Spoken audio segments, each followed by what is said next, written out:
Hello, Mini. Yes, ma'am. I started the recording.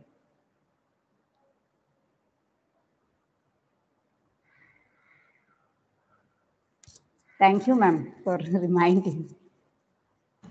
Rashmi only reminded me.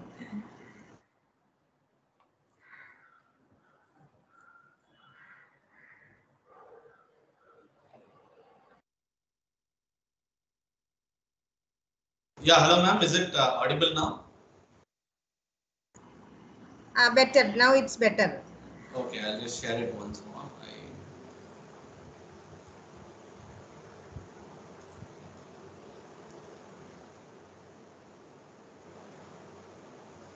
Yeah, I hope my screen is visible. Yes. Okay. Yeah, so this is, I just explained the outline of my presentation where I told that I'll give a brief introduction. Shall explain the programming development environment, followed by some of the interrupts and GPIO. And then I shall explain the control peripherals, namely the EPWM, HRPWM, capture module, quadrature encoder module, and ADC. Finally, I shall give a summary of this presentation and show you the references. Okay, coming to the introduction. Now, before I go into the DSP controller, I thought I'll explain what is microprocessor, microcontroller, and DSP processor. Well, a microprocessor, as you all know, is an electronic component with a central processing unit on a single silicon-based IC. Now, a microprocessor performs data processing and control functionalities. Now, when I say control data processing, it is arithmetic and logic functions and other control functionalities. Now, what the difference between microprocessor and microcontroller, as you all know, microcontrollers are basically microprocessor with additional peripherals. So that is clearly depicted in this figure here. So here it can be seen that this is central microprocessor is just part of the microcontroller.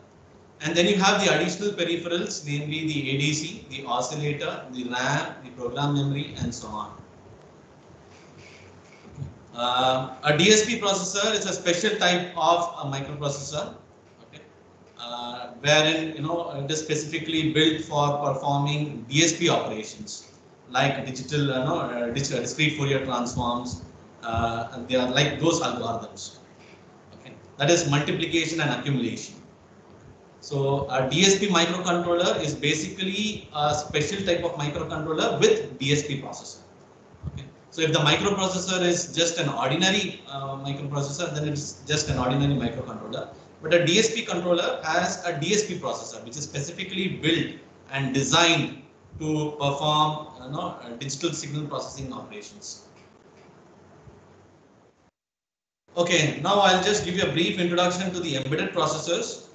Well, an embedded processor is basically an electronic system with computer hardware embedded with some software logics. Okay, so it's an embedded system where you have some sort of an hardware, run and controlled using some software logic, using some real-time microcontroller units to perform specific tasks. Okay. So what I can basically say is that a microcontroller would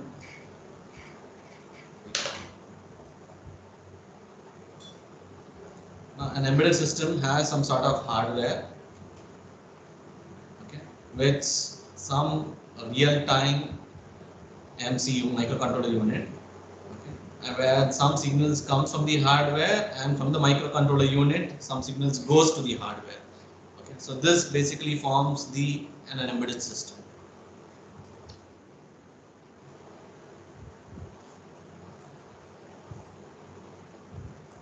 Yeah, the tasks of a microcontroller unit is basically to sense the signals from the hardware, process those signals, and generate some control signals.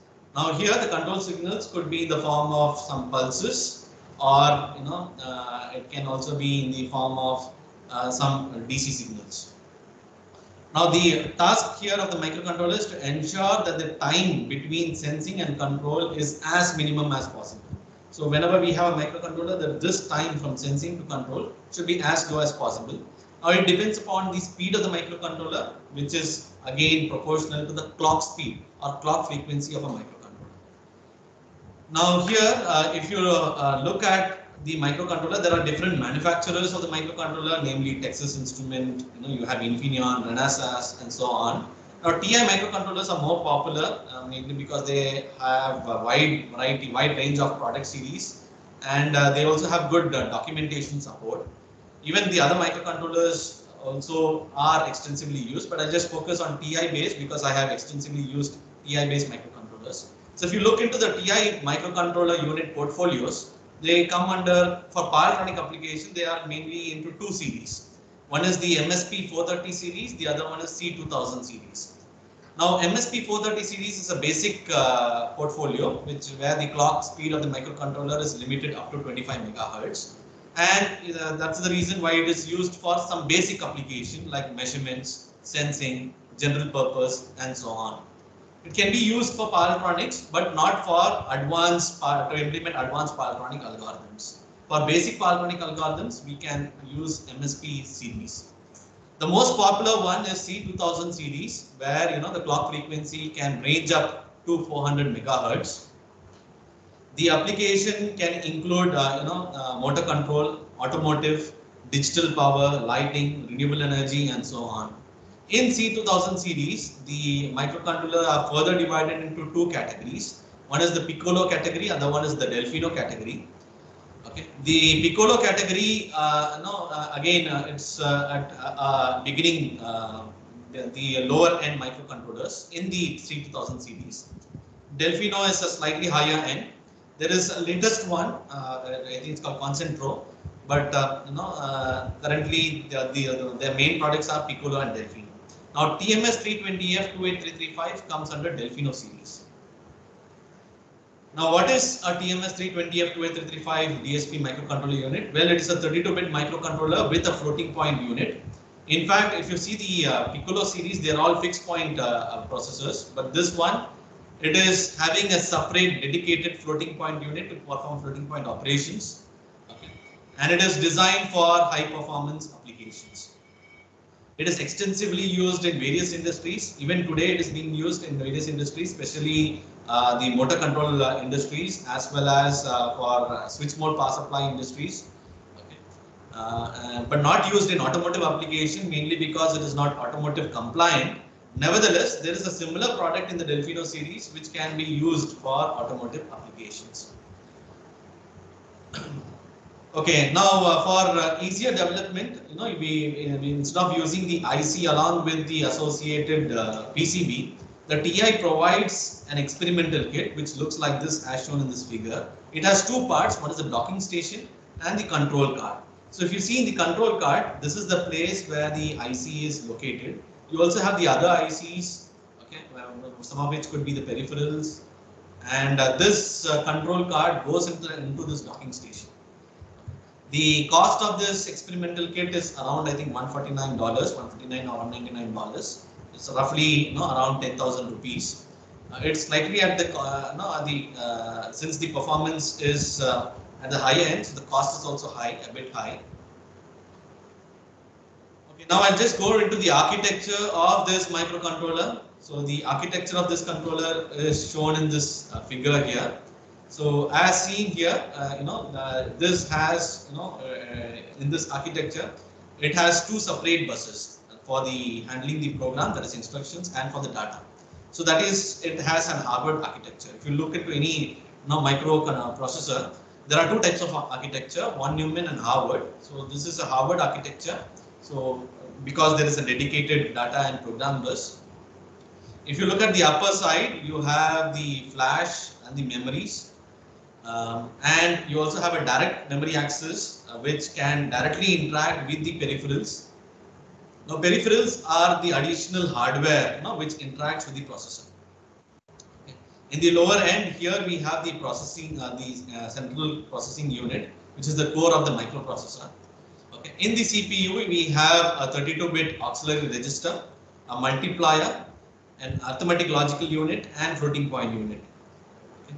There is a separate manager for handling the interrupts. Now what are interrupts? Okay, what are these interrupt manager? I'll explain in the later slides. Okay.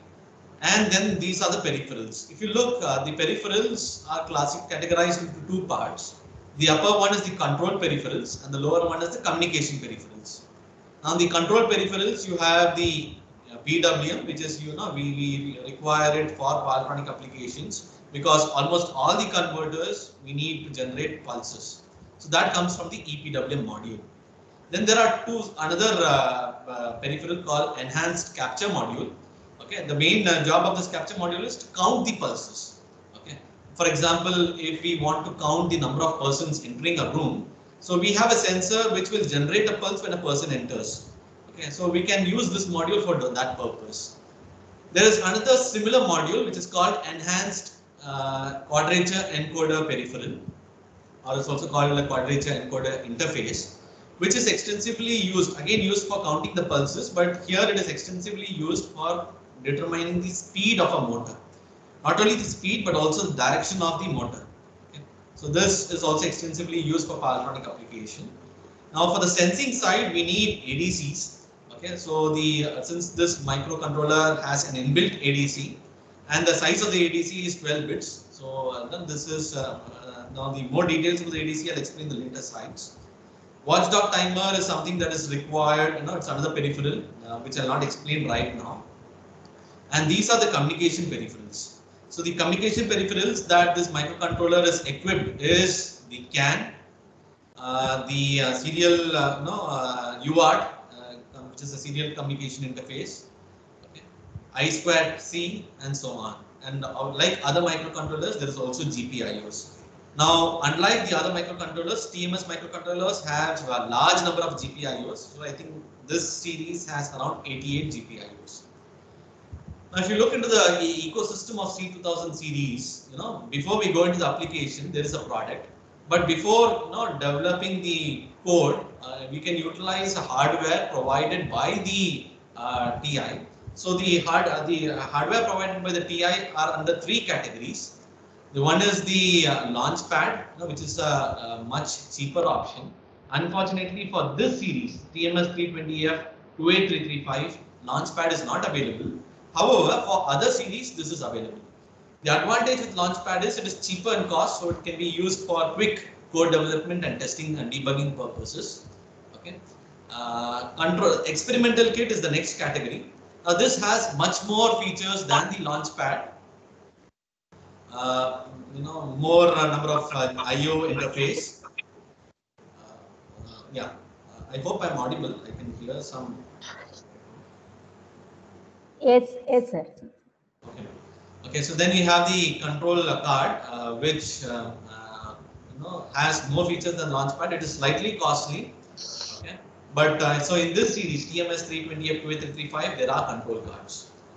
The next one is the application kits. So this comes with the entire application itself. For example, if you we have to buy the inverter, with that it comes the application kit. I would strongly recommend to use Launchpad and control card for learning a microcontroller from C2000 series of Texas Instruments. Now let's look into the features of TMS320F 28335. And the features are that it has a clock frequency up to 150 megahertz. Okay, that's actually quite high and sufficient for power electronic applications. Okay, it is a 32-bit CPU. It's nothing but it's a 32-bit microcontroller, and it is equipped with a floating point unit, which is based on IEEE 754 standards. It has an Harvard architecture. It has fast interrupt response and processing. More about interrupt response and processing, I'll explain in the later slides. Now, if you look into the on-chip memory, there is flash memory as well as SRAM. Now, up to 88 individual programmable multiplexed GPIO pins. What does this mean? Well, the GPIO pins are multiplexed. Means it can either operate with as a digital input output, or it can also operate as a one of the peripheral outputs. So it is multiplexed. One of the GPIO can perform 3 or more functions, 2 or more functions. Okay, there are 18 PWMs. So this is very important from a power electronics engineer perspective, that this microcontroller can generate 18 PWMs, out of which 12 PWMs comes from EPWM module and 6 comes from ECAP module, which acts as an auxiliary PWM. So this has to be noted here, and I think this is sufficient for most of the power converters, except at a very multi-level power converter which has large number of levels. This may not be sufficient, but otherwise for most of the DC-DC converters, conventional 2-level inverters and a 3-level inverter, this is more than sufficient. Then there are capture module and quadrature encoder peripheral, which is mainly used for counting pulses. QEP is specifically used for computing the speed and the direction of rotation of the motor. Now there is 6 dedicated high resolution PWM. Apart from the 18 PWM, there are also 6 high resolution PWM. Now what is the difference between this ordinary PWM and high resolution PWM? Well, the high resolution PWMs are extensively used when you want to use a switching frequency greater than 200 kilohertz. So the resolution here is very high. So the turn on time and turn off time is very, very small in this case. So this is specifically useful when we have to use GAN or SIC devices. In that case, we can go ahead with HR PWMs. Even the enhanced PWMs can be used for high frequency, but not beyond say 200 kilohertz. Maybe 100 to 150 kilohertz, you can go ahead with the conventional enhanced PWM. But if the switching frequency is much higher, say 200 or 300 kilohertz, then we'll have to use high resolution PWM modules. Okay. Then we have 12-bit ADCs. Okay. Now, if you look into the ADCs, there are 16 channels. So that means the 16 inputs can be fed to the microcontrollers. Now, like you can say 16 sir, I have volt. one question. Yeah, please tell me. Sir, what is the maximum switching frequency that we can generate with this TMS? Well, I have used, personally, I have used it up till 200 kilohertz, but I have seen in the data sheet it can even go up to 300 kilohertz. Okay. I think it can go beyond that, but it also depends on how much time you have to process your control algorithms, let's say PI or the other computations. So if you can do that very quickly, then you can go at much higher switching frequency. Because the clock is limited to 150 megahertz, but I have personally used it up to 200 kilohertz. Okay, fine, sir. Thank you. Thank you. Yeah, please feel free to ask any questions in between. I don't mind. Otherwise, you can also type your questions in the chat box. Okay, now coming to ADCs. Is there any more questions? Yes, sir. From my end, there is one question. Sir, while I'm using EPWM module, I have also used up to 200 kilohertz. But if I wish to change the duty cycle, then I normally have to provide the values in the range of 0.1 to 0.9. So that case, I would recommend you can use HRPWM, not using EPWM. And even in EPWM, I think HRPWM has much higher clock scaling. So I think this will help. Yeah, that is fine, sir. But my doubt is, if we are having a waveform directly, means if we are generating, let us suppose a hysteresis PWM controller, then in that case we don't get duty cycle as the output. We are directly getting a waveform as the output. So in that case, is it possible to provide the waveform directly to the EPWM module? No, I didn't understand. Providing waveform to the EPWM module means output of hysteresis PWM controller. Let us suppose that I am having a hysteresis PWM controller implemented. Can I give the output of hysteresis PWM directly, hysteresis controller directly to the EPWM module? Acha, you are talking about giving pulses to the EPWM module. No, that's not required here. What I want to say is that hysteresis controller itself can be implemented inside this controller. I am not sure why you want to use separate hysteresis controller. The hysteresis, you want to say that, okay, I got your point. Okay, so you are implementing hysteresis controller here, but that is the pulses. In that case, I could say that you use the GPIOs, for this purpose rather than using EPWM. Because hysteresis controller, you are just generating the pulses based on some logic, not through comparison. So I can say that you can utilize the GPIOs for this purpose. That's what I feel. I have not used hysteresis controller for power electronic application, but I feel you can use the GPIOs. So what is the maximum frequency which can be generated on GPIOs? That I'm not sure. That is a very good question. I'm not sure. What is the maximum value? I'm not sure. because the Sir, what? GPIO's resolution is limited. Yes, yes. Sir, what is the difference between this PWM pins and this GPIO pins? Why we are having these separate pins in the board? Okay, yeah, that's a good question. Let me tell you. 1 minute. Okay, so here we have the microcontroller. There are different pins. Okay, these are GPIO pins. They are multiplexed, means they can be used as GPIO, or the same pin can be, you can get EPWM pulses. Now I'll go more into the GPIO in detail. What GPIO does is it can act as an input pin or output pin. That means it can give 1 or 0. Now what EPWM module does is there is a comparison between a sawtooth and some constant values. Now this is called compare value, and this is the the timer from the EPWM. So you can actually change the compare value and generate. So suppose you want to do sine pulse width modulation, you cannot do it using GPIO. It's better that you utilize EPWM module for implementing the sine pulse width modulation.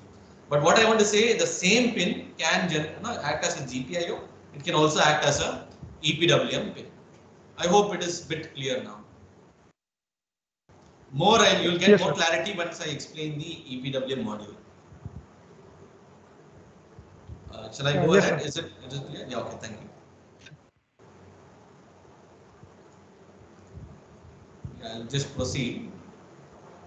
Anyway, please, I'll explain EPWM in a bit more detail so that time it will become more clear. Okay. So these are some of the main features. There are many more features, but I've just highlighted the important features from a power electronics perspective. Okay.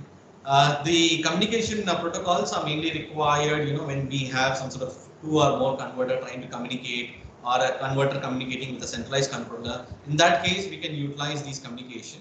CAN is popular for automotive and other applications, and UART is also quite popular for as a wired communication. Okay, before I go into the peripherals, I thought I'll give a brief introduction about the program development environment. Okay, now coming to the program development environment, well, if we use a TI-based microcontroller like TMS320F 28 series, then we need a software called Code Composer Studio, okay, which is basically developed by TI based on Eclipse open source software framework. So they have developed based on some open source software framework. So that's why it is easily downloadable. It's free of cost. So the advanced features I think you may have to purchase, but otherwise for most of the normal development work, the Code Composer Studio is free of cost. Now, Code Composer Studio is an integrated development environment, which means that it integrates multiple functionalities, namely edit, code generation, and debug. So you can edit the code and generate the code and also debug the code. Okay. The features of CCS are simple to use. It is based on C and C++ programming, single click access using buttons, and powerful debugging tools. Now coming to just a block diagram of Code Composer Studio, where you have the editor, it has the compiler, the assembler, the linker. Okay, what the linker does is you have different sections. Codes are not written one single section; there are different sections. So the linker links the numerous modules, joins them, okay, and generates the output file. Okay, so this output file is what is being dumped into the microcontroller IC. The linker, apart from generating the .out file, it also generates .map file, which basically tells the location of the various sections that the linker has linked. Okay. Apart from that, the external interface to the Code Composer Studio could be Code Simulator. You can have an external emulator, and obviously the microcontroller board. Now, apart from Code Composer Studio, we also need something called Software Development Kit. Now, what is a Software Development Kit? Well, it's a set of software and documentation created and by the TI and made available by the TI to minimize the development time. Okay. For example, there are 2 types of software development kit. One is Control Suite, and the other one is C2000 WAR. Okay. Now, C2000 WAR is a software development kit. Now it includes the following: the device-specific drivers, libraries, the peripheral examples. Okay, you may need some device-specific drivers, okay, some libraries like math libraries, or IQ math libraries, or floating point math libraries, DSP libraries. So they are all available in the C2000 web. Okay, you need not, even the documentations are also available in this. The hardware design schematic, BOM, the Gerber files, the documentation of control cards, experimental kits, and launch pads are also available in this C2000 web. Okay, so if you want just to buy the IC and develop your own experimental kit, that can also be done by accessing the files in C2000 web. There are also peripheral register header files. You need some header files associated with ADC, with the PWM modules, with the capture modules. Okay, so all that is available in this software development kit. Okay, I'll explain in the next. I'll show you a video how this can be downloaded. Okay. Now C2000ware is a successor to the Control Suite. Control Suite is an older version. Okay, it is no longer updated, but it is available for download. I strongly recommend to use C2000ware because the TI people continuously update it, and it is compatible with the latest version of the Code Composer Studio. I think the latest version that was released few days back is version 11. So all the codes developed, example codes developed using C2000ware, developed in this is compatible with version 11. Play a video. I'll just stop sharing. I'll explain how this Code Composer Studio can be installed. It's a very quick video.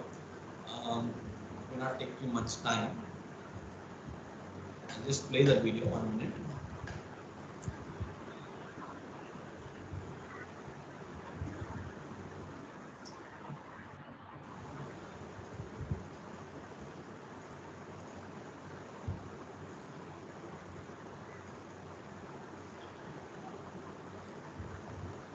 Yeah, Mini ma'am, is it screen is visible? Can I play the video? Just let me know if the audio is there. So I like hello all. Screen So I is like visible. Screen is visible. software called Code Composer Is the audio Studio, coming? which is an integrated development environment. Yes. Audio now, but not that for, clear, I think. It's Audio clear is to coming, me. but No, not very clear now. I think it is not there right now, right? now it's not there. I'll just play it again. Please let me know. hello all. So I'll explain how to install. Yes, it's very software clear. called Yeah. Code Composer Studio, Yes. which is an integrated development environment mainly developed for developing applications for TI-based embedded processors. I'll explain how to install this software. What we can do is in Google, we just need to write CCS Studio TI. The first website, if we click on it, this is what we get. Now go to the download option. Now in this, click on this download option. And the latest version is version 11, which was installed, released on 12th October 2021. So we can use the single file installer option to install this Code Composer Studio. I have already installed this and it is currently installed in this PC. So I can go to this, I can extract this. I have extracted, it takes some time for it to extract. The extraction is complete. Now we can install the setup. So double click on the setup, click yes. So the Code Composer Studio is getting installed. Example codes. That also I'll explain after this. Okay, now for this we'll have to go next. Now you just have to accept the agreement, go next and click on next. I'll keep it as default and click on next. So now there are two options, custom installation and full installation. Well, it is recommended that we use custom installation, but I would prefer to go with the full installation. But the space requirement, the problem with full installation is we would need approximately 4 GB disk space is required. So just to verify if it is there, we can go and check if the space is there. So I have around 10 GB free. So and only 4 GB requirement is required. So I go and continue to install it. Click on next. Wait for the further procedures. Okay, the setup is now ready to begin installing Code Composer Studio on this PC. So I just click next. Yeah, it is preparing to install. It would take some time to install based on the RAM speed and the performance of your PC. It may take some, I don't know, a few minutes to be half an hour. For some PCs, it takes more than half an hour. So we'll wait for the installation to.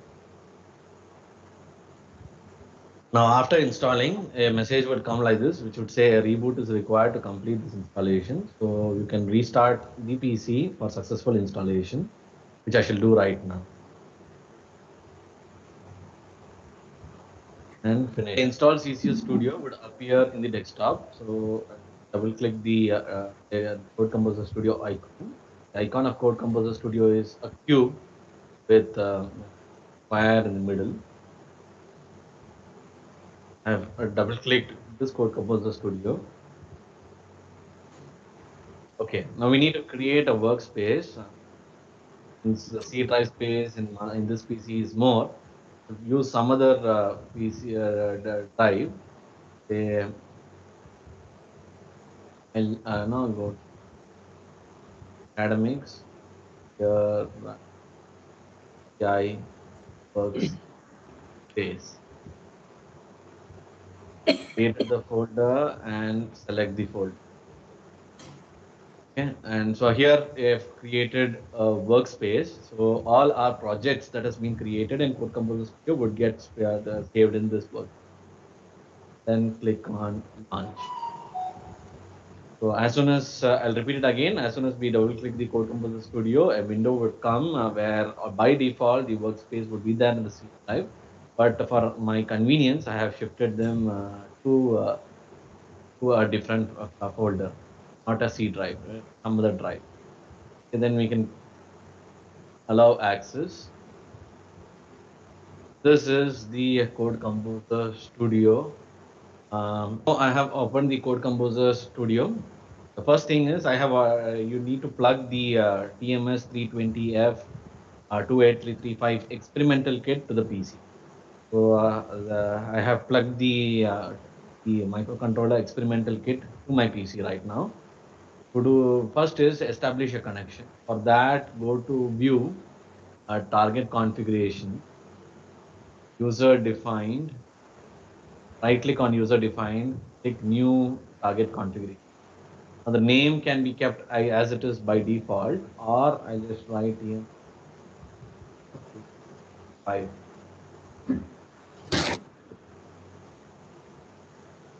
Finish. Okay, so from here we need to select that device. I would prefer XDS.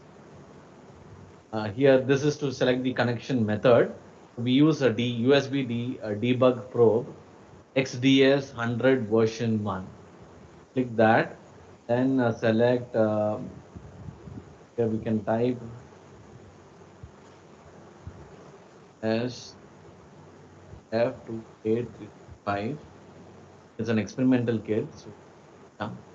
The experimental kit Delfino F28335. That save it, and then click on Test Connect. So if everything is fine, you would get a success message. We can say that scan test 6 successful. We've seen that JTAG DR integrity scan test has success. Okay, I have paused this video. So what I just briefly tell you is what I have done is I've installed a Code Composer Studio by downloading the software from the website. After that, after installation of the Code Composer Studio, you can open that and we'll have to plug in the experimental kit to the PC. Okay, once the experimental kit is plugged into the PC, a connection has to be established. So for that, there is an option in View called Target Configuration. And in that target configuration, I have selected the connection method. Now here there is a debugger probe inside that experimental kit. That's why we have used USB debug probe, and it is XDS 100 version 1. So that's why the connection that I have selected is XDS version 1 USB debug probe. And then I selected the device. See, if you look, there are two options. You can select the IC itself or the experimental kit. Now, since I have utilized the experimental kit, so I have selected the experimental kit Delfino F28335 as the device, and then just click the test connection. Okay, if everything succeeds, a successful message will come. Okay, if something is wrong, then that means that either the experimental kit there is something wrong happening, or or there is some setting issues. Okay, I hope till this point it is clear. I'll play the video. I'll resume the video. What has to be done for establishing the connection. Now, after establishing the connections, we need to install another software called C1000ware. Alternatively, there is another tool, another software named called Control Suite. So we can install either Control Suite or C2000ware. C2000ware is more latest, and it is more compatible with the latest version of the Code Composer Studio. But if you're using an old version, say version 7 or version 6 or below, then you can install Control Suite. So now, since I'm using the latest version, I shall install C2000ware. For that, go to Home. Here we can just type C download. Click on the first link. So here we can go to the download option. Click on download option. Again, have a Windows installer for your C2000. So this version is version 4, which was released in 19th October 2021. Just click on this. Yeah. So here we may have to use the institute website, institute login. I'll use some login. If you don't have a login in your TI website, I would recommend you to have create an account with your institute email ID. Here we can give the reason, enter the detail. It is not for military, it is for civil purpose. So I click on civil and submit. And then click download. And automatically a message will come to your registered email ID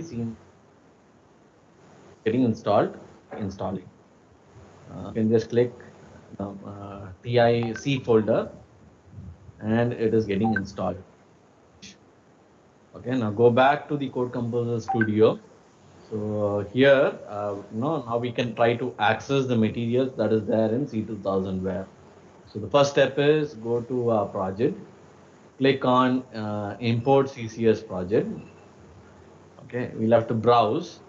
Kindly note, we'll have to now look, we are actually trying to extract the example codes which is there in the C2000ware software that has been installed in the local PC. It was installed in C drive TI, and here it is there C2000. So we just click on C2000, click on C2000ware. Now there are different options. Go to device support and search for F2833X. 833X. So this is the option. Double click on it. Click on examples. So there are different examples. No, I would strongly suggest we recommend you to check the program with LED blink code. So click on this, select folder, and here there are two options: automatically import reference project found in the same directory, copy project into workspace. I shall only click on copy project into workspace. So this will ensure that a copy would be created of this project would be created in the workspace. So please ensure that you click the copy, check the copy project into workspace option and click finish. So again, it would take some time for it to copy, and here we have our examples. So the example is there in this file. So there are different other files which I'll explain it later. Now this is the code. I'll just expand the code. No, so you can see that this is the code where there is, and just very briefly explain this code. So here, the initial system control function is already defined. We need not bother much. The interrupt pi control again function is already defined. We need not worry. This experimental kit has comes with 150 megahertz clock, so no, we'll keep that into active. If you notice, these two are in different color, so this is not required. You can delete it. Okay. So what does this indicate? This is a function where CPU timer would work operating at 150 megahertz, and no, an interrupt would occur at this much microseconds. So here we have 500,000 microseconds. That is, zero point 0.5 seconds. So here the code is written where an interrupt function would, the function would be called every 0.5 seconds, and we shall check what is that in this interrupt function. So this is the interrupt function. Okay. So again, if you look carefully in this interrupt function, we have in the experimental kit, the GPIO31 is connected to an LED. So the status of this LED is getting toggled. And before that, in the starting line, there is interrupt count, which is getting incremented. Okay. So now the next option is we have to build this. So the build is finished successfully. And there is an option called here debug. So just click on debug.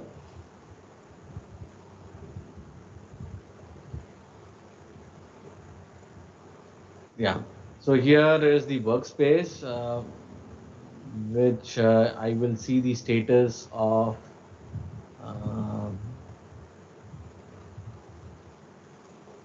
Yeah, the status of this interrupt count, CPU timer 0.interrupt count. So I can just write add to workspace expression. Yeah, it is there here, and you can keep the continuous refresh on. So if you look into your the LED in the experimental kit, it will keep blinking at 0.5 seconds. Why is it 0.5 seconds? Why? Because here we have written, the interrupt function will be called every 0.5 seconds. I'll modify this. See, if you look here, it is incrementing at a speed of 0.5 seconds. Now let me make it 5 seconds. So I'll just stop this. And to make it 5 seconds, add one more zero. So please note this is in microseconds. So now I have 5 into 10 power 6 microseconds. Yeah, so that means 5 seconds. So again, you can debug, build, and then debug. Okay. Yeah. So let me, reset this. Yeah, I'll start the program. Okay. And make the continuous refresh on. Yeah, you can see that it is incremented to 1 after 5 seconds. Again, it has got incremented to 2 after another 5 seconds. So now you see that it is slow. And you can also see the LED that is in the there in the experimental kit. It will be it will turn on. The LED will turn on for 5 seconds, and then it will turn off for 5 seconds. Again, it will turn on for 5 seconds and turn off for 5 seconds. For better clarity, what you can do is you can access this GPIO31. Okay, so connect a DSO probe between GPIO31 and the ground of the experimental kit, and you can also view the pulses in the DSO. So there you'll be able to see that the pulse width would be 5 seconds on time, 5 seconds off time. Okay, so this is a simple code for LED blink because the LED is connected to GPIO31. Okay, so it is connected to GPIO31. I hope this is very clear. Thank you. Yeah, so this video briefly explains what the not just to summarize, this video explains how to install Code Composer Studio, what are the procedures, and apart from Code Composer Studio, I also explained how to install a software development kit called C2000ware. So this C2000ware has various examples. One of the examples I have loaded. See, kindly note it is very difficult to write the code from scratch. So what I would strongly suggest is take the example code from the C2000ware, modify them according to your applications. Okay, that's the best way to do it because it's very difficult to write the code from scratch. So this has so many instructions that it's not possible to remember all of them. So if you want, say, to generate say a pulse with 50% duty ratio, then LED blink code is the best one. Okay, which can be modified. Okay, more about the coding will be explained by the next speaker, who is also my former lab mate and former colleague, Sri Lakshmi. She will explain it, Dr. Sri Lakshmi. So the next section, more about the programming, would be explained. Any doubts in the installation process, please let me know now. I'll go ahead now with the other features of TMS 8335. I hope if there are any doubts, please let me know. I'll just wait for a few seconds. Sir, with this particular software interface, Yeah. we have to write the code maybe from the example, or maybe we can write by our own. Yeah. And coding is required for this particular interface, right, sir? Yes, the coding is required. There are multiple approaches. Today we have some approach where from MATLAB directly it converts to the code using some additional hardware. That is also another approach. And there are other tools which does it. But we do not know the code generated, how efficient it is, and debugging those codes would be very difficult. As a beginner, I would say it's better that we start writing the code. But use the examples that is there in C2000ware to write the code. Don't write a fresh new project. That will be very difficult. That is what I want to emphasize. Okay. You mean to say that like if you are doing the same with the MATLAB, that will generate some kind of error?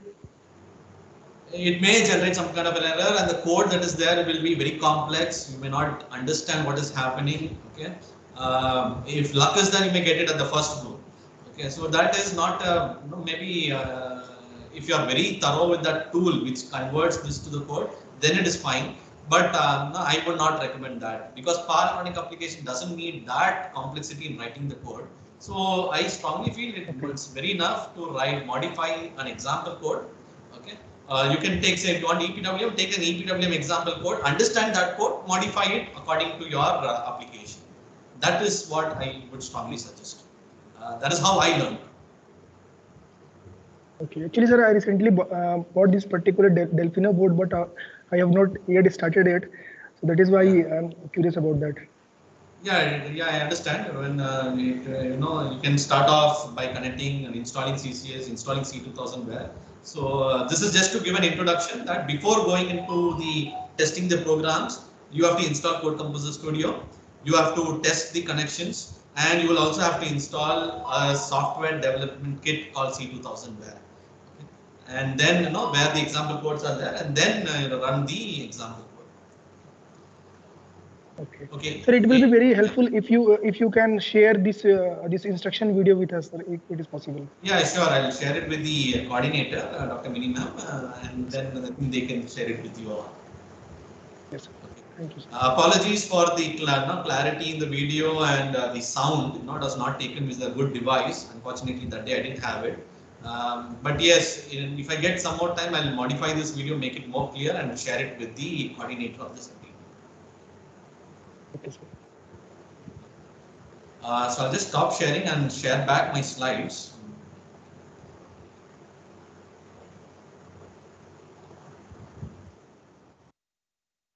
Yeah, I hope the slides are visible. Okay. Now more about the programming will be explained by the next speaker, the Dr. Sri Lakshmi. But here my aim is not to explain on the programming part, but to explain about the features. Okay. So the previous section I have explained the programming development environment, where I have explained that the code editor is the Code Composer Studio, and using that also you can also debug. Kindly note, Code Composer Studio has got a powerful debugging tool. So the debugging is also very easy. There are plenty of YouTube videos, you can check that, as well as resource materials provided by the TI. So you can just Google it up. You will know how to debug the code. Okay. The next section, I thought I'll give a brief introduction on this. It's called interrupts and GPIOs. kindly note GPIO is a peripheral, interrupt is not a peripheral. Now what is an interrupt? Interrupts are events that temporarily suspends the main program, passes the control to an interrupt service routine and executes a task. Now it is just like a functional call in C. Okay, if you call a function, it will stop the execution from the main and go to the function. Same way, interrupt is something that comes from the peripheral. When I say peripheral, from say ADC, from the PWM, or from capture module, or from the communication module, or from some external pin. Okay. So it is some signal coming from externally. Okay, it will when that signal comes, what happens is the code temporarily suspends from the main program and goes on and executes a separate function called interrupt service routine, where some other task is written. Okay. So this is a general block diagram of the interrupt service routine. Now this particular microcontroller has 14 interrupts, out of which 12 interrupt groups and 2 separate interrupts. Now there is one global switch called INTM, which disables the interrupt. If it is on, it will enable the interrupt. So whenever an interrupt signal is coming, there is a flag register which will indicate that the interrupt has occurred. And if an enable is given, a local enable is given, then it will go to the global switch. And if global switch is also enabled, then it will go to the processor. So that signal would be received by the processor. So once the processor receives the interrupt signal, it will stop the execution from the main program and services the interrupt service routine. Now what is interrupt service routine? It's just like a separate function. Okay, more clarity on it will be, you will get it. It is like that, the code that I had for the LED blink, where it was stuck in the for loop. But whenever an interrupt occurred, when does the interrupt occur? In that case, the interrupt occurred after every 0.5 seconds. Okay, it will go to a separate function, and there it will execute. I'll show that function. I'll show that file again. But that is what happens. Moving ahead, see, interrupts are controlled by something called registers. Not only interrupts, all the peripherals are controlled by registers. Okay, these registers can be, most of the registers can be written as well as read. Okay, so you can write the values into the registers through the software code. Okay. So there are 3 main registers: the flag register, which basically tells the status whether the interrupt has occurred. So if you want to know whether the interrupt has occurred, you will have to check the status of these flag registers. Enable register is to enable the register. Okay, if you want to enable the register, you will have to ensure in the program you will have to write a bit 1 to these, the bits of these registers. And INTM is the global register to enable. So if it is 0, it is enabled. For disable, it is 1. It's the other way around here. Okay, as explained before, there are 12 interrupt groups and 14 interrupt channels. So out of the 14 channels, 12 are interrupt groups. So each interrupt group can handle 8 interrupt channels. Okay, so totally this microcontroller can handle 96 interrupts. Okay, so where are these 96 interrupts coming from? Well, it can come from various sources. So this table shows the various sources. For example, interrupt 1 has 8 subgroups, 8 separate channels. Okay, so INT 1.1 means interrupt is coming from a sequence interrupt. Okay, if it is from ADC, if interrupt is coming, then it will come in interrupt 1 channel, in interrupt 1 group in the 6th channel. Okay, so this map is there in the data sheet. So how did we get this? It is there in the data sheet and the reference manual. So if you refer that, you will know. Okay, suppose we are working on ADC and we want to check the interrupt, then we will have to see that here it is there. For ADC, it is the interrupt 1. For EPWM, okay, if you look, it is there in interrupt 2 and interrupt 3. Okay, again there are different 12 EPWMs, 6 EPWMs, and EPWM 1 is from interrupt 3, and so on. So this is the interrupt flow. What happens is the peripheral, like the EPWM, ADC, CAN, they generate interrupt. Once they generate interrupt, the flag register becomes 1.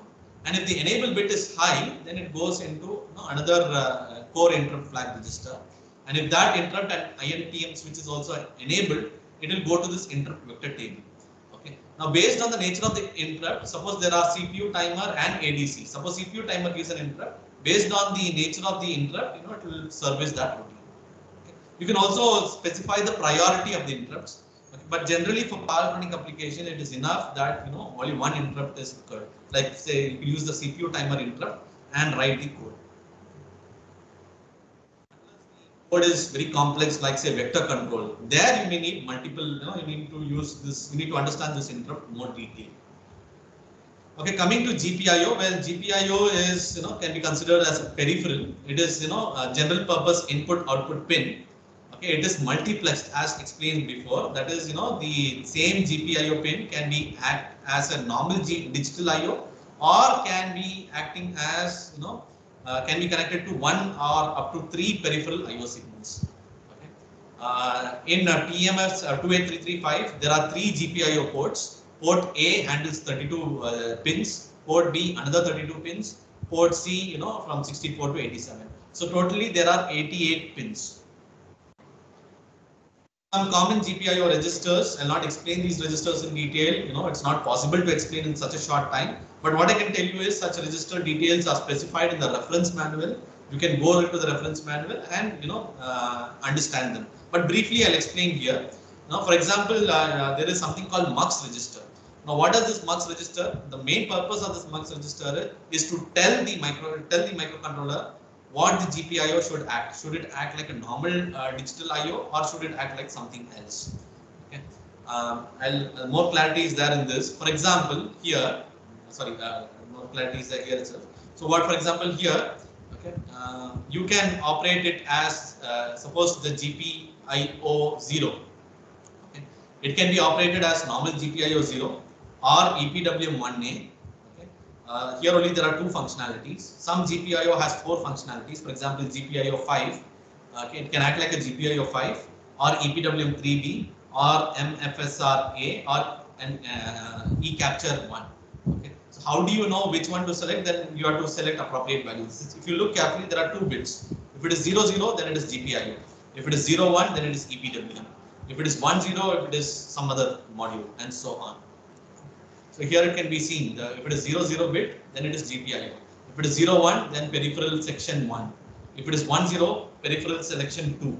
And if it is 11, peripheral section 3.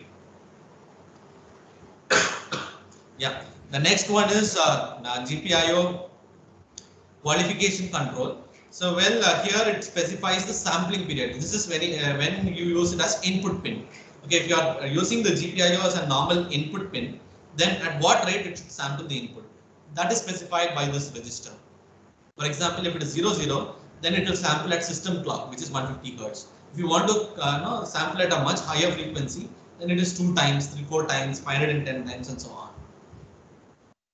Okay. There is something called another register called other registers are GPIO direction register, which will tell whether the GPIO has to act as an input or output. So that has to be specified in the code. More clarity on this, I'll just show you an example later on.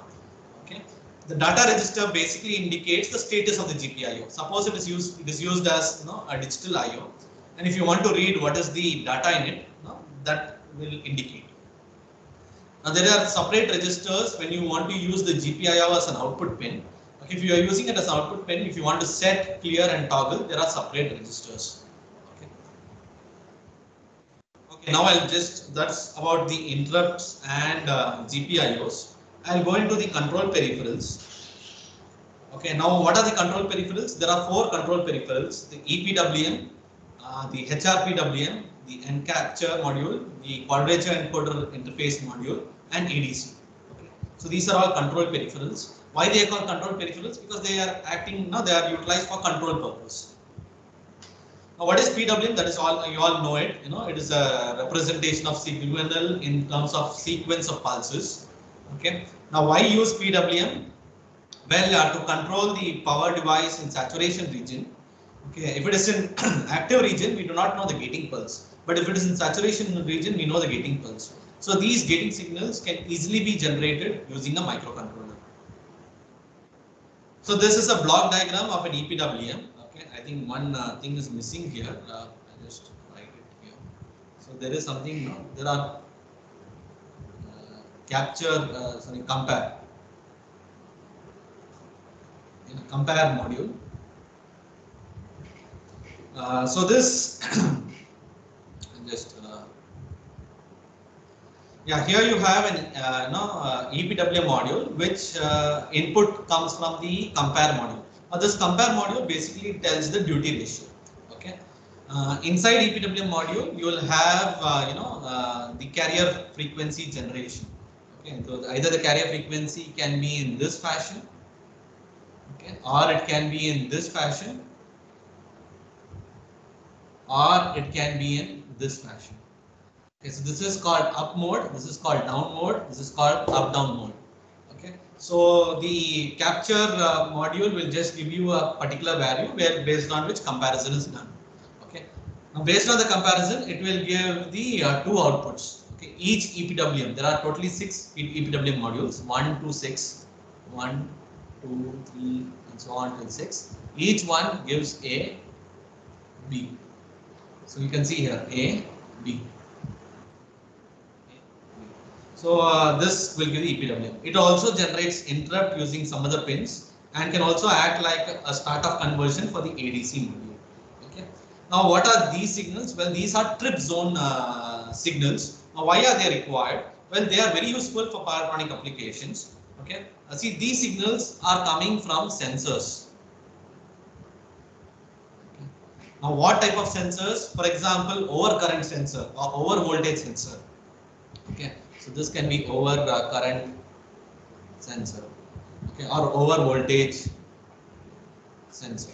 So these sensors would generate, whenever over voltage occurs, a high signal will be given. Now this high signal must be fed to one of the trip zones. There are totally 6 trip zones. So you can use any one. You can use one of the trip zones. Once trip zone occurs, the PWM is stopped. So this way we can save the hardware. Okay, so this is very useful. I have utilized this when I was in my previous company, where we had to limit the current cycle by cycle. So that feature is also there in this controller. You can limit the current cycle by cycle. Okay, if the current goes beyond a particular limit, the sensor would detect that. It will give high or low to this GPIO, one of the GPIO, the trip zone point. Okay, and that way you can. So basically, these signals are for protection purpose. Whenever the trip zones are high, then the PWM will go low, irrespective of the compare value. Okay, this shows a detailed block diagram. So here you have something called EPWM timer base. Okay, there is a compare logic which compares the timer value with the period value as well as the compare register. So there are 3 things where comparison is done. Comparison is done with respect to time value, compare register value, and period value. Then there is something called action qualifier, which I'll explain a little later on. Then there is something called a dedicated deadband, which gives when you want to operate in complementary fashion. For example, a single leg in a voltage source inverter, you want to generate a deadband between them. Okay, most of the PWM ICs or driver ICs, they don't have deadband. Okay, so in that case, this microcontroller itself can generate the deadband. Okay, there is another feature there in this EPWM module called PWM chopper, which I'll explain later on. And obviously is the trip zone, which is used for protection purpose.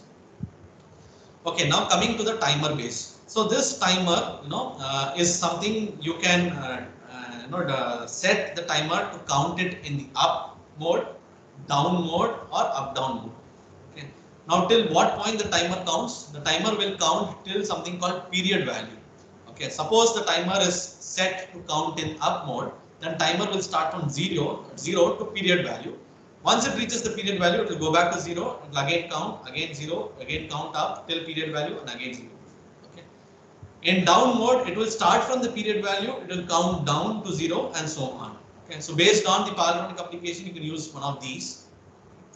You can also use it in up-down mode, okay, where the timer will count from 0 to period value and from period value to 0 with the same slope. Okay, now in EPWM there is also a feature where we can give phase shift pulses. Now why we need phase shift pulses? Well, that is required in special converters like interleaved converters. Now just to give you a brief idea about the interleaved converters, I hope you all know that, but on the nature of the pulses, how it is, say interleaved boost converter, if your pulse is say 40% duty ratio. So this is the pulse for switch 1, and you want to generate pulse for switch 2, which is interleaved fashion. See, there is a difference between interleaved and complementary. Complementary means just complement. This is complementary, but interleaving is different. interleaving is not complementary. Interleaving means generating the pulses which is 180 degree phase shifted. So 180 degree is 0.5, and from 0.5 to 0.4 is 0.9, and so on. How do you get such kind of pulses? Well, for that, if the one of the carrier is like this, for first case, okay, the other carrier for the same, say this is 0.5, this is 1, and the other carrier should start from 180 degrees. Okay, and then compare. Okay. So now the question is, how do we, if you're using analog ICs, we can, create a phase shift. That's also a little difficult. But here it's very simple. You just have to set one register called phase shift register, where there will be two carrier. One carrier will start from 0, another carrier will be phase shifted by 180 degrees. Okay. That way you will get pulses which are, 180 degree phase shifted from each other. Okay. Now, how do you ensure that there is phase shift? There is something called, there is one in an EPWM control register. There is a bit called phase control. Okay. So there, based on the value, you can set appropriate phases. These are the registers. Now, what are these registers? The purpose of this register is to control and tell how the module should act. So this EPWM module has these following registers. Okay, it's very difficult to explain to you in such a short time, but just telling you that these are the registers that are available. That is timer-based control register, status register. See, the phase registers for giving the phase shift. Okay, counter register, period register, compare register, and so on.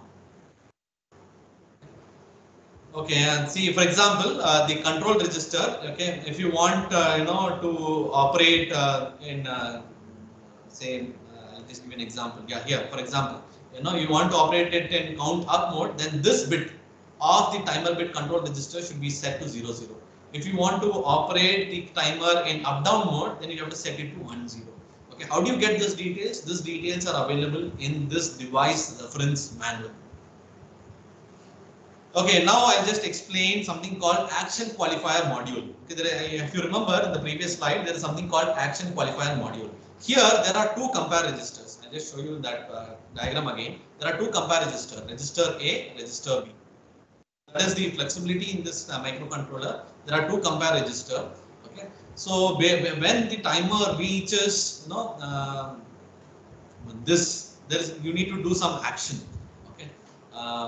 That we'll see in the next slide.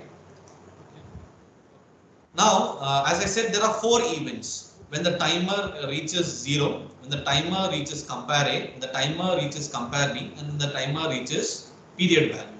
I'll repeat it again. Okay, there are 4 events.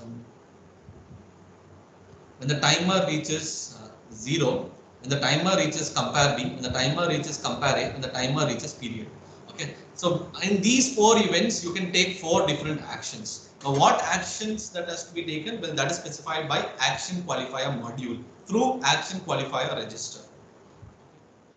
Now, what are the action qualifier module? Well, there are either you can do nothing, you can clear low. For example, if the timer reaches 0, you can clear low. If the timer reaches compare A, you can clear low. Same thing, you can set high or you can toggle. I'll just show you an example here. So these are the 4 events: 0, compare B, compare A, and period. So here is an example here. For example, here when it is 0, I have set the high. Okay, and set it low when it reaches timer reaches compare A, and again set it high when timer reaches period value or 0. Okay, and so on. Here is another case where the action qualifier is set when it goes high when it reaches compare A. It goes low when it reaches compare B. Okay. All these must be done using something called action qualifier control register. So that in that register, you can set the functionalities. You can tell when it reaches compare A what it should do, when it reaches compare A compare B what it should do, and so on. So there is separate bits for compare A, separate bits for compare B, separate bits for the period and 0 registers. So 0 values. Okay. Yeah, that's now how do you compute these period values? See, the period values, there's a formula given in the data sheet. Okay, it basically tells, you all know that the time period of the PWM depends on the carrier frequency. So this period, time taken for the timer to go from here to here is specified by this formula and is related to the system clock, which is 150 megahertz. This can be scaled up and down using something called HCPI, H clock, and other scaling factor, which I'll not explain right now. Okay, for example, I've this is for if you for a period of 150 kilohertz, the period value that needs to be loaded is 500. Okay, and then if duty ratio is 0.75, for this logic it is 0.75. If you keep some other logic, it will be 0.25. Okay, then it will not either be 0.75 into 500 or 0.25 into 500. Depends upon the logic that has been set. Yeah, now coming to the deadband, well, as you all know, deadband is required to prevent the shorting of these two modules of a single leg inverter. Okay. Now that is also provided by something called deadband module in the EPWM module. Now the deadband, there are two types of deadband module, rising edge delay and falling edge delay. So appropriately setting the register values, you can appropriately get a proper deadband values. Now, if you remember carefully, this EPWM also has something called chopper functionality. Okay, this is optional. You can enable it or disable it. Okay. If enabled, when do we enable it? For applications like pulse transformer based gate driver applications. Okay, like especially in SCR control. Okay, there we may need such operations. What happens is a high frequency carrier signal is modulated with the PWM waveform generated by the EPWM. So EPWM generates such kind of waveform. A high frequency carrier will get superimposed on this and it, okay, to get this. Okay, so this is optional. If you want, you can utilize the EPWM chopper. Okay, how do you utilize that? There is another register called EPWM chopper register, which is acronymed as PCCTL. Okay, this is all about EPWM module. Okay, so these are the features that is available. I'll go with very briefly about another module. The other one is high resolution PWM module. The problem with EPWM module is its resolution is limited to 6.67 nanoseconds. Okay, but if you go with higher frequencies, say 200 kilohertz or much higher, especially when you want to switch GAN and SIG devices, then we need something called high resolution PWM, where the resolution is as high as 150 picoseconds. Okay, I mean, it's very small, so it's a very good resolution. Again, there are separate HRPWM registers to control this module. Now there is another module which is not very frequently used for power electronic applications, still used for some special sensing applications. It's called capture module. It is used to count the pulse width. Okay, so you have the pulses which is given to the capture as an input, and it will compute what is the pulse width. ECAP module can also be used as auxiliary PWMs. So there are 6 ECAP modules. Now, if you have utilized the already 12 EPWM pins, then you can utilize the ECAP modules as an auxiliary PWM generator. There is something called enhanced quadrature encoder peripheral, which is very similar to capture module, but here it is designed for reading the pulses from the photosensors from from the motor. Okay, if you look at the motor sensors, it will give you 2 signals. Now these 2 signals can be fed to the quadrature module. The quadrature module, what it does is it will determine what is the speed at which the rotor is rotating by determining the frequency of these clock pulses. It will also tell whether the rotor is rotating clockwise or anti-clockwise based on whether channel A is leading or channel B is leading. So that functionality is also there in this microcontroller. Again, how to utilize that? Well, for that you'll have to go more on the programming part. Brief on it, I'll explain now. More details will be explained in the next section. The next session. Okay, the last peripheral that I want to briefly touch upon is ADC. It's very useful for power electronic application. Okay, there are 12. It has a 12-bit ADC. Okay, so the resolution is 1 by 2 power 12 minus 1. Okay, the features is there are 16 channels. Okay, so if you want, you can sample 16 voltages or 8 voltages, 8 currents, or 16 voltage signals coming into these 16 pins. Okay, it is a unipolar ADC which can operate only in 0 to 3 volts. So if you have a 230 volt signal, it has to be scaled down to this value and then fed to the microcontroller. It has a conversion time of 25 megahertz or 12.5 million samples per second. So you can imagine how much samples, 25 megahertz, that is the sampling time, okay? Sampling speed. Yeah. Now it has auto sequence capability, where it can convert in a sequential manner, auto sequential manner. Okay. Or it can also the sequential can also operate as dual mode, where there are two separate sequences, okay, or as one large 16 state sequences. Now the results are stored in digital value. Since there are if you give 3 volts, then you will get 2 power 12 minus 1, which is 4095. If I give 1.2 volt, then what will be the 1.2 volt? Then what will be the digital value? It will be 4095 by 3 into 1.2. So that will be the digital value, which will be stored in this register. Okay, in this register. Now the triggering of the ADC can be software triggered, or the trigger can come from externally, either through EPWM or from external GPIO pin. Now what is this trigger? More clarity on it I will explain in the next slide. Okay, now this ADC operating modes, it can operate in sequence mode. In sequence mode it can operate in cascade or dual. Sequence means it will say you have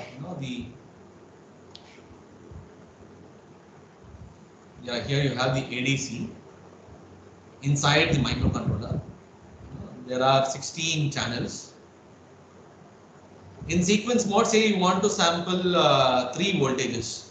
3 voltages coming from 3 different sensors. 1, 2.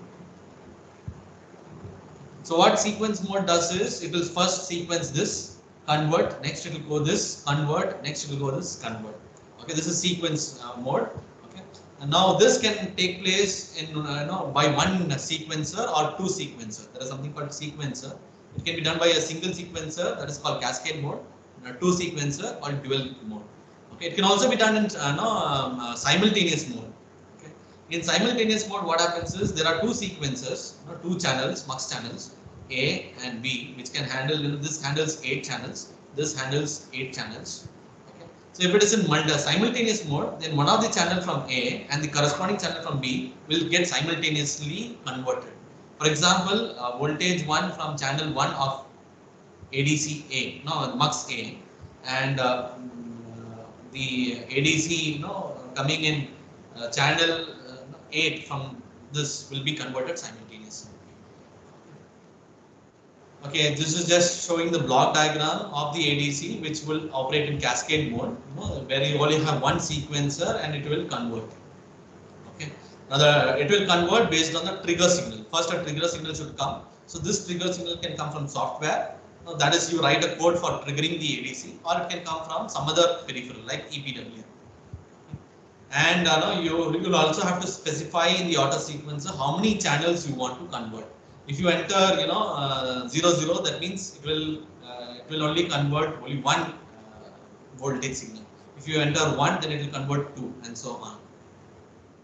Here it's dual sequence mode, where you have 2 sequencers. Okay, so the first sequencer only handles this 8 channels. The next sequencer handles the remaining 8 channels. Kindly note, even though it can handle 16 channels, there is only one single ADC, and the results are stored in the result registers. Okay, this is the clocking flow. How much time it takes for sampling and converting, that can be set. How do you set it? Based on the ADC clock. There are some specific bits you can set the ADC conversion time. Okay, so this shows an example of sequential sampling. So here, you have a signal coming. There are 2 channels to be 2 inputs converted. So you have input here and here another input. So here what happens is the microcontroller acquires the signal and then converts. Okay, I'll just make it more clear. So this is the time taken to acquire the signal and convert the first signal. Okay, the next signal will be acquired in this period, starting from this period, and it will convert. So by this period, this pulse width, the pulse width can be controlled, okay, by the ADC clock time period. Okay. So this time can be controlled, but what I want to tell in sequence mode is first the first signal will be converted, next the next signal will be converted. Here is the simultaneous sampling mode. So in simultaneous sampling mode, what happens is both the first and the second signal will be acquired simultaneously, and the first signal will be first and second signal will be converted here. Okay. So here I want to make one thing. Here itself there are two ADCs that is coming. So two channels can be simultaneously converted. This is an example where there is a trigger signal coming from the EPWM. So here I have written a code where there's a code written where the EPWM trigger comes when its value reaches. Now there are two trigger signals. One trigger signal occurs when it reaches the 0, when the timer value is 0. Another trigger occurs when the value reaches the period value. So when a trigger reaches 0 value, there are three different channels are sampled, okay, in a sequence fashion. And when another trigger occurs, so this is trigger 2, another three signals are sampled. So totally 6, 3 voltages and 3 currents, and at the end of the ADC conversion, we'll have 6 values. These are the different ADC registers that is available. Again, it's not possible for me to explain all these registers, but I would, I can tell you that if you go through these registers, you'll get an idea that how to operate the ADCs. Okay, there are two materials which I'll show in the reference section. Okay, now as I explained before, the ADC here handles only unipolar signals, meaning it can only handle signals with value from 0 to 3 volts. Naturally, the question would come: how do you handle signals, say 230 root 2, which is bipolar? What has to be done is first this has to be given to a sensor. You'll have to scale it such a way that it scales down to 1.5 volts, not beyond 1.5 volts peak. Okay, and then give an offset of 1.5. So what happens is you will get an offset signal like this. So now the value is between 0 to 3 volt. One thing you have to be very careful: if you give any voltage to the ADC pin beyond 3 volts, the microcontroller board will get damaged. So I would know we should be very careful while utilizing the board for using ADC purpose. Okay, that's why you'll have to use some additional protection like Zener or additional voltage limiter before giving it to the ADC pin. Okay, now I'll just summarize. Now before I summarize, I'll show you some example codes. Some more time, I'll just show you some example codes very briefly.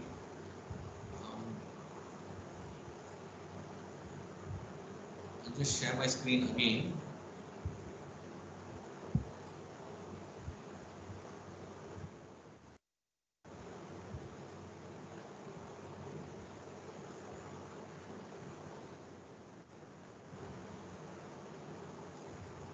Yeah, this is the code that was, I hope it is visible. You're able to see it. Now this was the code, there I have taken for the LED blink. So here, there is some device header which is written. We need not bother much about it. There is something called system control function. Again, you need not bother. Okay, there is something called PI control registers. Okay, and there is initializing CPU timers. I didn't explain the CPU timer, but there is something called timers. I hope you all know it. Okay, so timer works in such a fashion that when it reaches the period value, an interrupt will occur. Okay. And there is a syntax for specifying the timer, which is given here.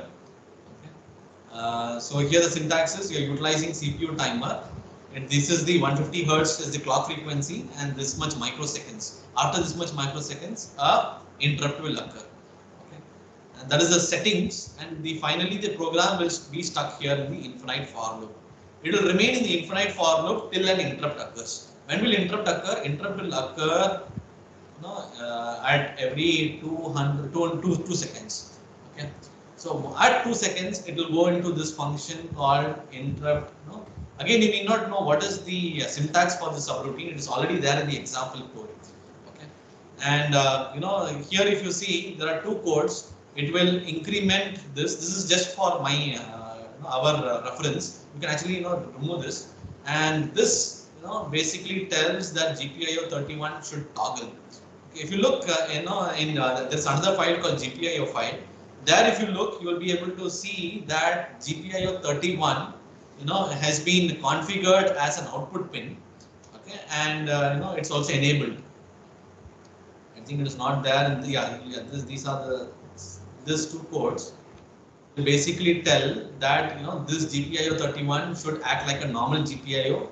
Okay, that is a GPIO mux register 2.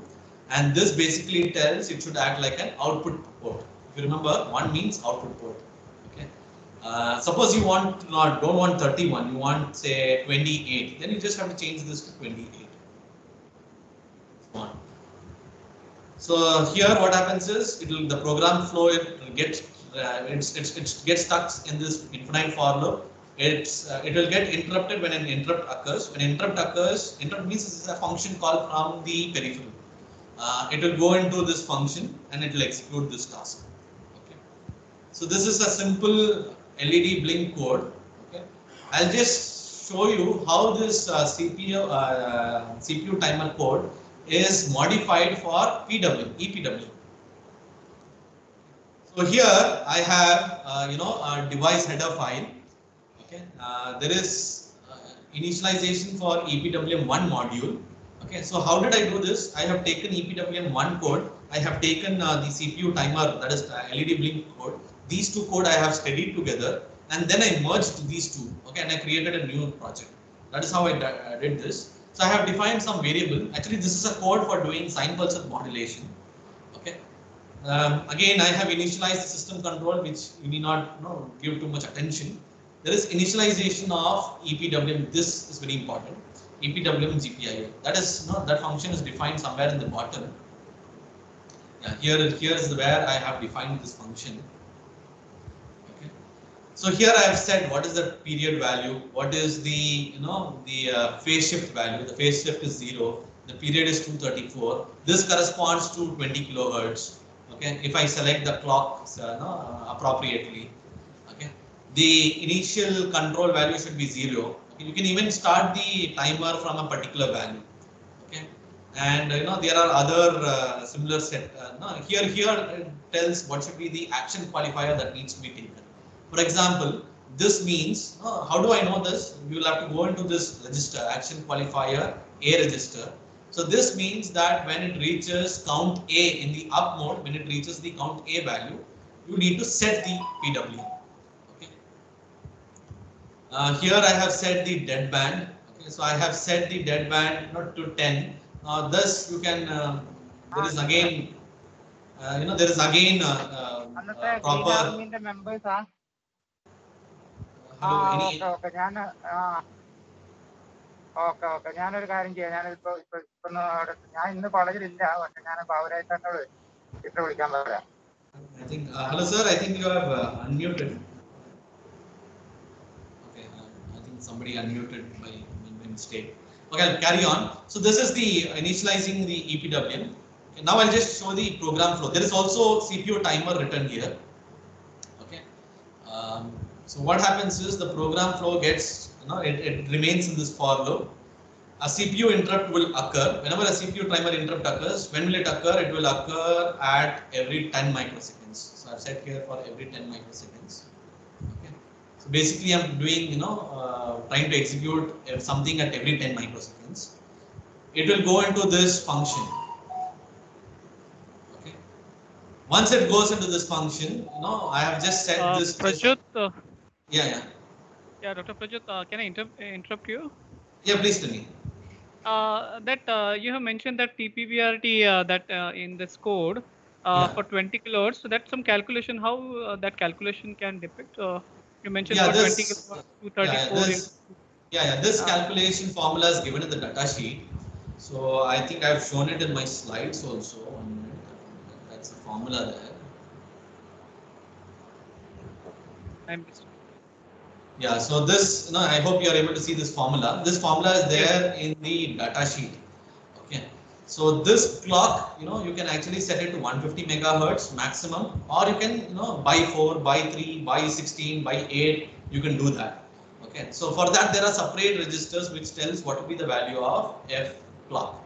or FPWM also. And FPWM is our frequency. So in this case, FPWM is 20 kilohertz. That way you will get what will be the value of TBPR. No, but this TB clock is 150 megahertz. That is our processor frequency. Yes, our processor frequency. What I want to say is, yeah, this TB clock can either be 150 megahertz, or it can be by 2, or it can be by 3, or it can be by 4, or it can be by 8. Okay. How do I set this? There is a separate register called TB clock register, control register, timer based control register. In that register, you can actually set this value for this one. Okay. And this one will be our frequency that we want. For in our case, say 20 kilohertz. Yeah. And then you will get an appropriate value. Please note this value should be it's a 16-bit value. It should not be I think 32-bit value. It should not be more than 32-bit. Sorry, more than 16-bit. Okay. So that also should be taken care. Yes. Yes. Thank you. So even so once you know TBPRD value, you'll also know what is the compare value. Let's say I've set a compare value 117. So that means 117 by 234. That is the duty ratio. Okay. So what I have shown here is I have actually initialized. What I've done is I've taken the LED blink code. I have also studied the EPWM code in the C2000 I studied these two code, and then I got an idea how to merge them. That is how I learned. So what I've done is, I have written a code where it will remain in this infinite for loop.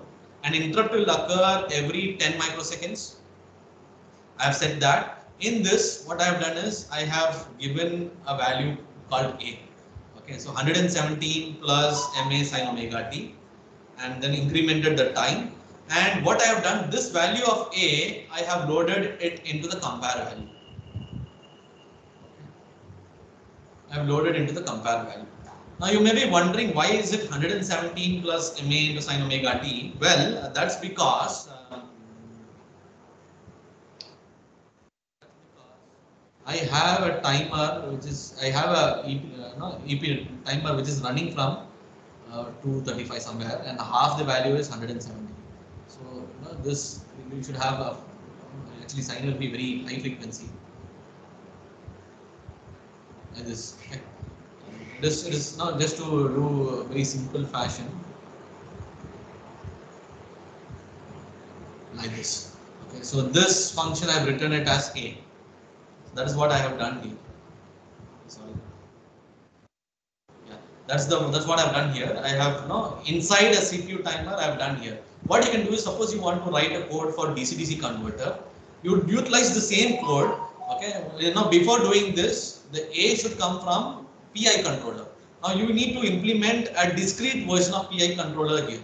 Okay, so once the discrete version of PI controller is implemented, that will give you the duty cycle by value. That needs to be scaled appropriately and then fed to the compare register. And that's it. And again the program flow will go here and it will remain here. Okay. So this code shows how I have merged the LED blink code in the C2000 and EPWM code in C2000 I merged these two for my own purpose to generate sine pulse width modulation. Okay, I didn't study, I didn't by heart anything. I just understood those two codes, example codes, and then I got an idea that these two codes can be merged to generate this. More on programming will be explained in the next section. But before that, I thought I'll show one more example where I have merged CPU timer and ADC. So here I have I also studied an example code and ADC. I studied that very carefully and understood what is happening. You may not get all the aspect, but the core aspect you will get it. So same thing I've done here. Here I have written a CPU timer function. Somewhere it's there. Yeah. So here.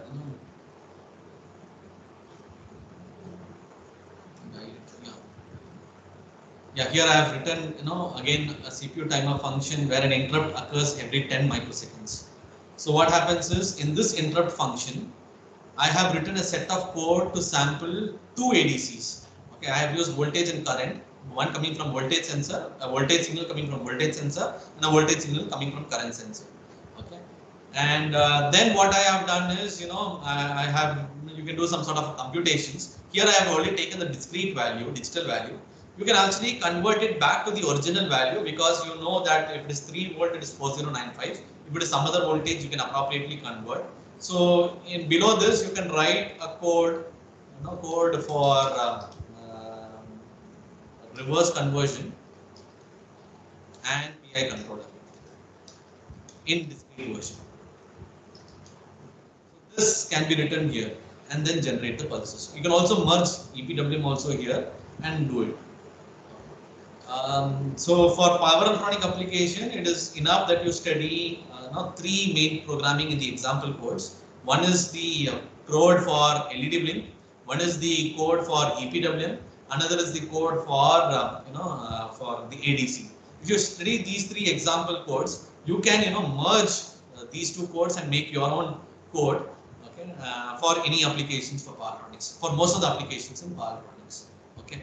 While merging, you should be very careful in linking some of the peripheral headers. Okay, that you will get a clear idea when you see the peripheral header files. Okay, so this is a brief about my presentation. I know it's very difficult to grasp all the aspects, but I've just given you, an idea what all can be done by this microcontroller, and I just give you some of the recommendations what you can do to learn this microcontroller. The references are, the references.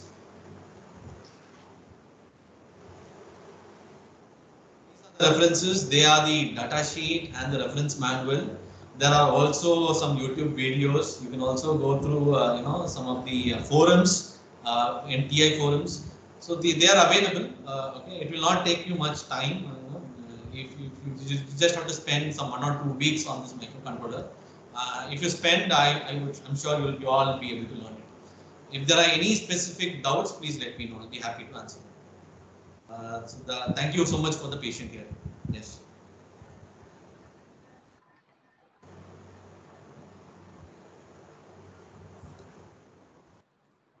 Participants, if you have any other questions, request you to unmute yourself and raise your query.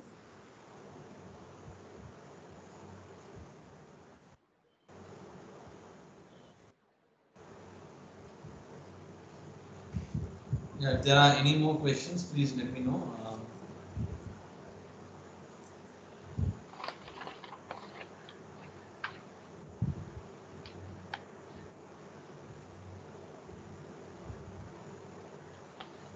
Again, one of the pulse, please tell me. The PWM pulse which is generated from the TMS board can be directly given to the gate driver circuit, or any circuit required in between that? Yeah, that I think Sushil sir will take another session today.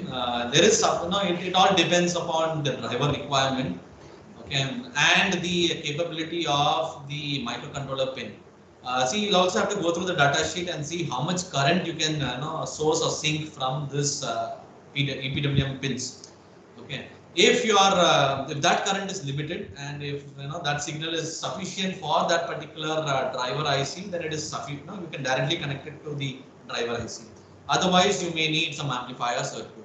Okay, but you will have to be very careful while giving this EPWM to this driver directly. You need to ensure that the current that you are syncing from these pins, its value should not be such a way that it will damage the microcontroller.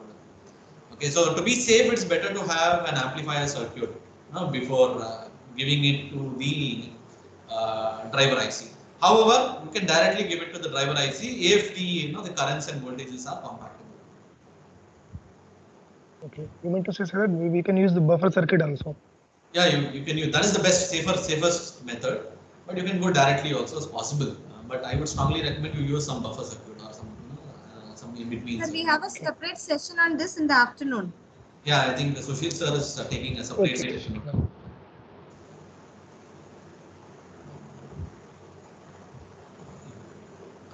So the prerequisites for learning this controller is some basics about microprocessor, microcontroller. If you are familiar with some basic microcontrollers like PIC, it's more than enough. That is also not required. But one prerequisite which is very much required is to understand discrete control system. Because to know what are the code that has to go, it's very important that we understand discrete control systems. Your voice is not audible. Is it audible, ma'am? I think Yes. Suman raised her hand. Yeah, please, ma'am. Yeah, please, Miss Sumanna Chaudhary, you can go ahead with your question. I hope I'm audible. Yes. Yes. Can I come? Yes, sir. Ma'am? Rane sir, yeah, please. Yeah, you mentioned that the up counter and then down, that up and down. Yeah. Which one will be, or is there any effect on the performance of our operation in terms of PWM? If we right, if you chase up counter or that is down one, or any specific thing is there where we can right at least think upon it while doing this? Yeah, there was a few years back, 1 year back, I saw a paper. I'm not sure how technically it is correct. There was a paper which said, that the boost converter has a problem. It's called, it has something called, it's a non-minimal phase system. No, it has right of plane 0. So they said that, instead of generating pulse this way, if you try to generate the pulse using a carrier frequency this way, it has some positive effects. So it all depends on the application. Otherwise, I don't see much. Sorry, not this way. This is normal way, and the other one is this way. Okay. Yeah. So there are two ways. So it all depends on the converter, um, applications. For sine pulse width modulation, I would prefer, up down method. Up down method. Okay. You can also implement space vector modulation as a sine pulse width modulation. That is also there. You can do that. But in all that case, I use this up down method. Okay. For normal boost buck converter, an up method is enough. You can set it in up method. Yeah. Okay. Thank you. Yeah. Any other doubts?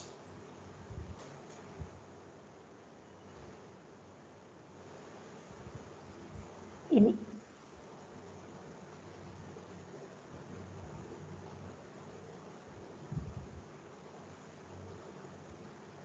participants, any other queries? Yeah.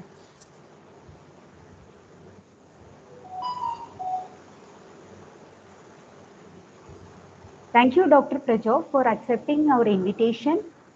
Sir, I really liked the explanation starting from the microprocessor, microcontroller to DSP and various TI DSP ports with its specific applications. Got a very clear understanding on the architecture of TI microcontroller with its features and the communication and control peripherals. It was very interesting to know about the significance, installation and programming on Code Composer Studio and the SDK C2000 there. Sir, you really explained very well about the interrupt registers, GPIO pins, various control peripherals, especially EPWM modules with the significance of each registers and sampling modes of ADC. Thank you once again, Dr. Prajov, for accepting our invitation and for the excellent informative session on the basics of DSP. Yeah, thank you so much, man, for the invitation. Apologies for any technical glitches. Since it is all the professors here are engaged in online sessions, so sometimes the bandwidth problems are there here. So I think there is some audio issue also sometimes especially with Microsoft Teams. So apologies for that. Otherwise, I hope the audience have got some basic idea. Again, I want to tell it's very difficult to learn all the aspects of this microcontroller in a very short period.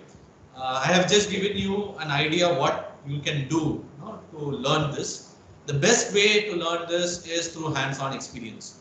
You cannot learn this microcontroller by watching a video or by just reading the data sheet. You just have to take the experimental kit or launchpad, plug it in your PC, take a help of a DSO to see the pulses and code it. Okay. Again, there are multiple tools available for coding. One is Code Composer Studio. There are other, I think Altair or something. I'm not remembering the name, which may be much more easier. And the other one is, directly from MATLAB. The best method for as a beginner would be from Code Composer Studio. Understanding the example codes available in C2000ware and merge them for your own application. and the best document is the data sheet and the reference manual. I once again thank all the organizing committee members, specifically Mini ma'am and Mini Namatri ma'am. Thank you so much for this invitation. If there are any more questions, I can take them. Otherwise, thank you so much.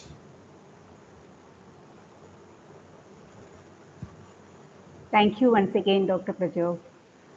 Yeah, thank you, ma'am. Yeah, thank you. So I can leave right now, ma'am. Thank you so much. Yeah, thank you, ma'am. Yeah. Okay, ma'am. So can I leave? Yeah. Yeah. Yes, Okay. yes, Prajov. Yeah. Thank you. Thank you.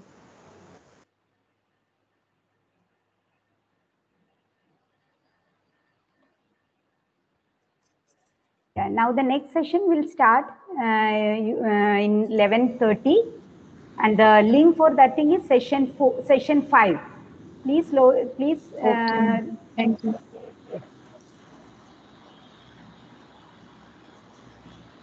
You can stop recording me.